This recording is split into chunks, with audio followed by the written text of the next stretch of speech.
This is the free motion quilting tutorial for Strange Flower.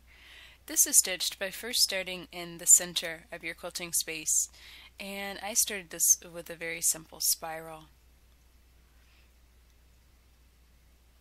Now in this situation I went inside of the spiral and filled it with pebbles, but you don't have to do that if you don't want to. I just wanted this design to really stand out, and I wanted there to be a nice bit of thread buildup in the center.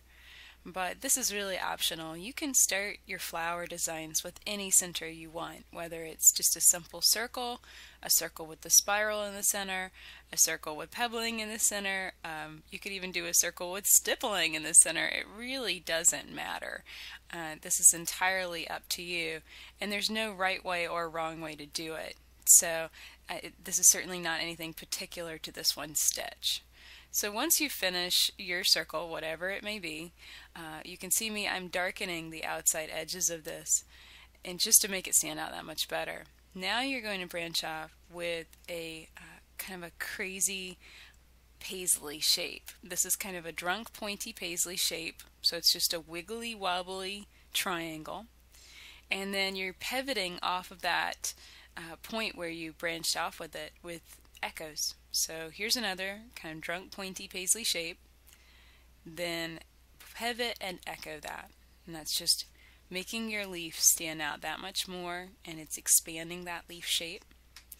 Continue to work your way around the flower, working your way out, and you can see that these kind of drunk pointy paisley leaves really stand out nicely, and they have a lot of flowing movement in this center fill design.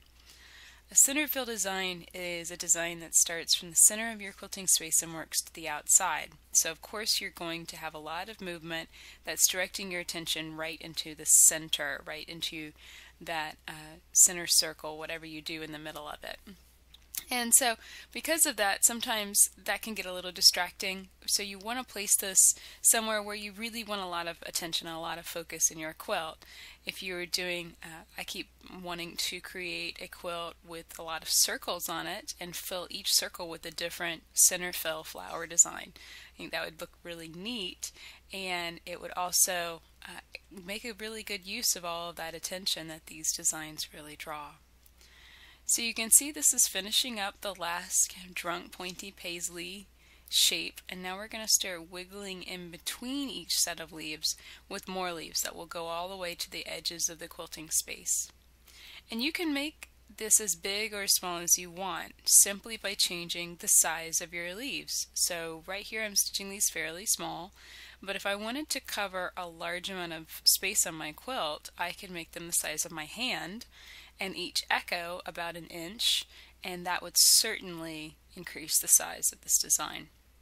You are going to have some odd areas because you are fitting kind of a circular flower shape into a square, so just kind of work with that and keep your echoes consistent and kind of fill in all of these little odd areas, these little gaps, and it will keep your design looking really, really good and even when stitching it into a square block.